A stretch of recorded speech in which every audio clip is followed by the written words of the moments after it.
Hello guys. आज हम practice test paper 2 देखेंगे। सब्जेक्ट है कंप्यूटर साइंस और ये मल्टीपल चॉइस क्वेश्चंस हैं।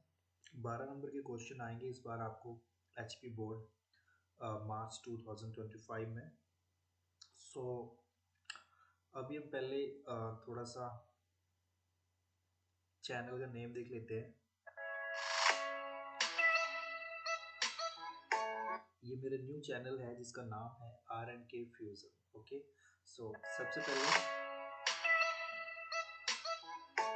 चैनल को सब्सक्राइब करना है, वीडियो को लाइक करना है और अपने फ्रेंड्स के साथ शेयर करना है। ठीक है। सो अभी हम फिलहाल क्या कर रहे हैं कि ये जो एमसीक्यू क्वेश्चंस हैं, 4 प्रैक्टिस टेस्ट पेपर है मेरे पास। तो कल मैंने एक वीडियो डाला था एमसीक्यू, आज मैं मतलब दूसरा वीडियो डाल रहा हूँ, ये भी एमसीक्यू का है और ये जो प्रैक्टिस टेस्ट पेपर है उसका ही एग्जाम्पल है। ठीक है। तो सबसे पहले हम एमसीक्यू सॉल्व करेंगे, फिर जिस तरह से एग्जाम में क्वेश्चन आएंगे जैसे सेकंड क्वेश्चन थर्ड क्वेश्चन, तो बारी बारी से हम सारे सॉल्व करेंगे। तो आज का क्वेश्चन भी हमारे पास एमसीक्यू है। ठीक है। सो फर्स्ट क्वेश्चन है हमारे पास, is the most important powerful computer in a typical network, यानी किसी भी नेटवर्क में जो सबसे पावरफुल कंप्यूटर होता है वो कौन सा होता है। तो ये आपके ऑप्शंस हैं। तो इसमें से जो सर्वर जो है ये सबसे पावरफुल कंप्यूटर होता है, क्योंकि ये सर्वर ही दूसरे कंप्यूटरों को हेल्प प्रोवाइड करता है। ठीक है, रिसोर्सेज शेयर करता है, मतलब हर तरह की फैसिलिटी आपका जो सर्वर है यही पूरी करता है। ठीक है, लाइक डाटा को स्टोर करना, एप्लीकेशंस को रन करना और दूसरे सिस्टम को सपोर्ट करना।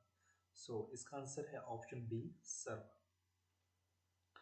और सेकंड क्वेश्चन है, which is a Linux distribution, यानी इसी की एक जो सीरीज होती है ना, जैसे फोन की सीरीज होती है S1 S2 S3 इस तरह से, तो वैसे ही मतलब लिनक्स का एक डिस्ट्रीब्यूशन कौन सा है, DOS, Ubuntu, Red Hat and फेरोज। ओके, सो इसका ऑप्शन है ऑप्शन बी, उबुंटू।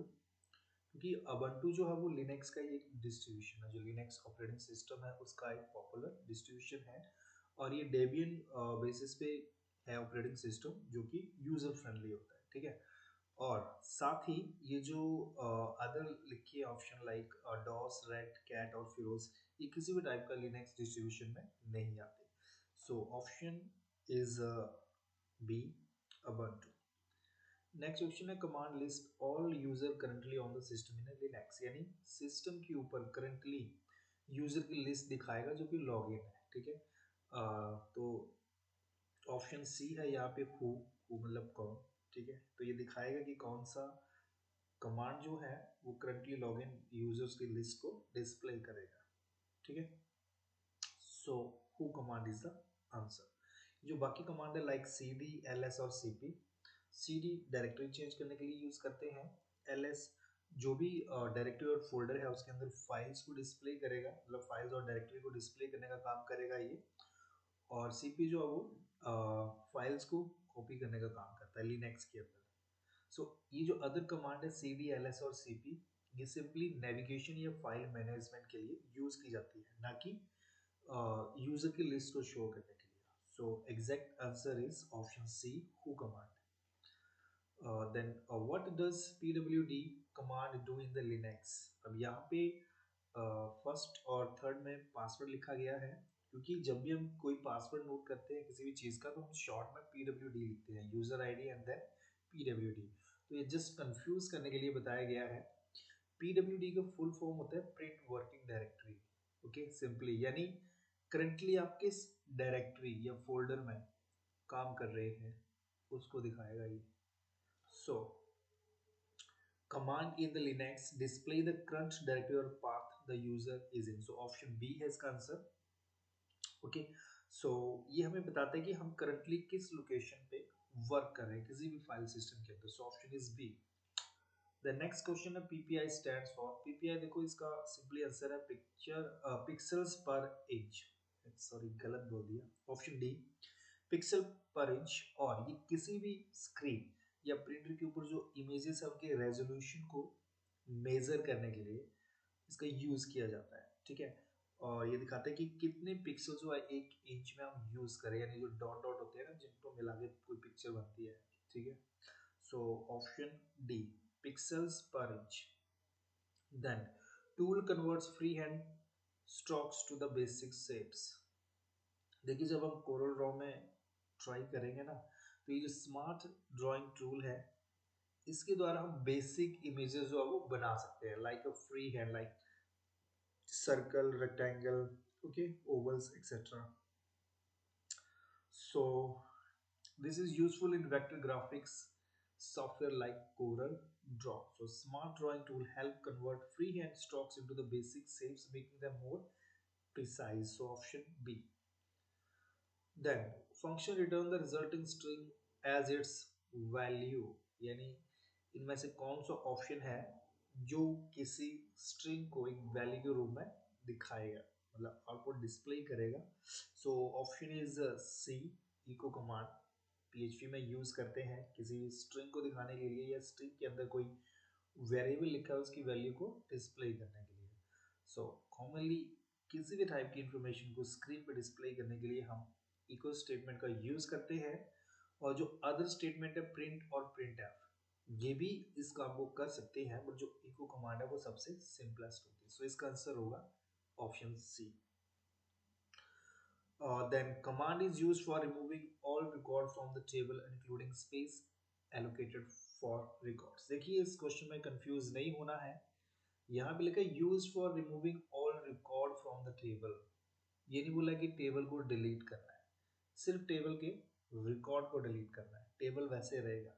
उसके ऊपर जो भी आपने कंडीशंस लगाई, लाइक प्राइमरी की, फॉरेन की, किसी भी तरह का कॉन्स्टेंट्स, किसी भी तरह का डाटा टाइप आपने सेट किया हुआ है किसी कॉलम पे, वो सब वैसे रहेगा, सिर्फ उसके डाटा को रिमूव करेगा, यानी टेबल को रीसेट कर देगा, कॉलम वैसे रहेंगे, टेबल का नाम भी वैसे रहेगा, ठीक है।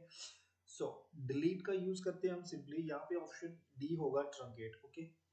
सो देखिए डिलीट कमांड क्या करता है, या तो टेबल की रोज को डिलीट करेगा, okay, based on some conditions, और ड्रॉप क्या करता है, कंप्लीटली टेबल और डाटाबेस दोनों को डिलीट कर देता है। मतलब उसमें क्या होता है कि टेबल के ऊपर जो भी एप्लीकेशन डिपेंडेंट है वो भी फिर रन नहीं हो पाएंगी, और अगर किसी डाटाबेस के अंदर टेबल रखे हुए, अगर आप डाटाबेस को डिलीट करेंगे तो टेबल भी ऑटोमेटिकली डिलीट हो जाएगा, तो सारा सिस्टम जो वो पॉच पॉच हो जाएगा। सो सब कुछ डिलीट करने के लिए हम ड्रॉप कमांड का यूज करते हैं। अल्टर कमांड सिंपल मॉडिफिकेशन के लिए यूज करते हैं, लाइक टेबल और डाटाबेस के नेम में, कंडीशंस में, या कुछ भी चेंज करना, तो हम मतलब उसकी जो डेफिनेशन में जो भी हम चेंज कर सकते हैं, कॉलम नेम है, कॉलम ऐड करना है, कॉलम रिमूव करना है, डाटा टाइप चेंज करना है, कॉन्स्टेंट्स हटाने हैं, रिमूव करने हैं, हर कुछ कर सकते हैं हम अल्टर कमांड के साथ। और जो ट्रंकेट कमांड है, ये सिंपली क्या करती है, आपके डेटा को डिलीट करेगी, टेबल को रीसेट करेगी, बाकी वैसा ही रहेगा सब कुछ। So option D is the answer. Then table के अंदर डाटा एंटर करने के लिए हम कौन सा कमांड जो वो यूज करते हैं, ऑप्शन डी है इसका, insert into, okay.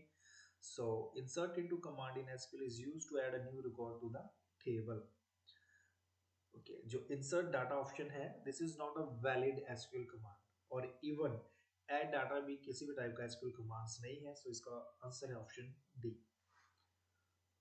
Then variable in PL SQL are declared the use. देखिए सिंपल यहाँ पे एक वर्ड यूज करना है हमें। आपको पता है कि किसी भी वेरिएबल को हम तभी यूज कर पाएंगे जब उसको डिक्लेयर किया गया हो। यूज करने से पहले क्या करना पड़ेगा, वेरिएबल को डिक्लेयर करना पड़ेगा। So answer is option B, before. So in PL/SQL variable are declared before any executable statement in a block. और ये जरूरी भी है, किसी भी वेरिएबल को प्रोग्राम के अंदर बाद में यूज करना हो हमें, तो पहले उसको डिक्लेयर करो तब यूज करो, ठीक है। एंड नेक्स्ट क्वेश्चन है, ये PL/SQL कोडिंग दी गई है आपके पास। यहाँ पे सिंपली क्या हुआ कि x की वैल्यू दी है 64, इफ स्टेटमेंट में लिखा है अगर x की वैल्यू 50 है तब आउटपुट आएगा वैल्यू ऑफ x इज 10, अगर 75 है तो वैल्यू आएगा तो value of x is 20। But जैसे कि आप देख पा रहे हैं कि यहाँ पे x की वैल्यू है 68, ओके। तो ये भी फॉल्स हो गया, ये भी फॉल्स हो गया। जब ये दोनों फॉल्स हो जाएंगे, जो लास्ट में स्टेटमेंट है उसको एग्जीक्यूट करेगा, none of the value is matching, is the right answer, option C, okay. सबसे पहले आपने इस PLSQL कोड में क्या देखा कि जो वैल्यू है x की वो है 60 है। अब ना तो ये if condition x is equal to 50 से मैच कर रही है, ना ही else if x is equal to 75 से मैच कर रही है। जब इन दोनों से मैच नहीं करेगी तो जो सबसे लास्ट में बच जाती है उस स्टेटमेंट को ये एग्जीक्यूट करेगा। So answer is option C. Okay, इसके बाद हमारे पास last option IRCTC website is used for. देखिए अगर हम इसका फुल फॉर्म देखें तो आई थिंक इसका फुल फॉर्म है Indian railway catering and tourism corporation. यानी जो रेल की बुकिंग करनी होती है ना, ऑनलाइन रिजर्वेशन, उसके लिए हम इसका यूज करेंगे। अगर आपको इसका फुल फॉर्म आता होगा तो आपको पता होगा कि ना तो हम यहाँ पे ऑनलाइन शॉपिंग करेंगे, ना ये सोशल नेटवर्किंग साइट है, और ना ही ये नेट बैंकिंग, मतलब यहाँ पे हम नेट बैंकिंग यूज कर सकते हैं। सो इसका सिंपली आंसर है ऑप्शन। ऑप्शन थोड़ा सा गलत हो गया, ये सी लिख दिया और बी यहाँ पे थोड़ा सा हौच पौच हो गया, तो यहाँ पे ये वाला आंसर है, online reservation is the right answer. Okay, so full form है Indian railway catering and tourism corporation. ये वेबसाइट है for the online reservation of the train ticket in the India. So it is not used for online banking, social networking और net banking. So the correct option is option B, the online reservation. Okay. I hope आपको सारे MCQ clear हो गए होंगे, क्या इनका answer आएगा, और जब भी एग्जाम में आएंगे तो आप बिल्कुल विद इन नो टाइम सबको सॉल्व कर लोगे जल्दी से। ठीक है, अगर वीडियो में आपको किसी भी टाइप की हेल्प हो रही हो, अच्छा लग रहा हो, आपकी यूजफुल है आपके लिए, तो आप इसको शेयर करें, लाइक करें, सब्सक्राइब करें चैनल को। And thank you for supporting, keep watching.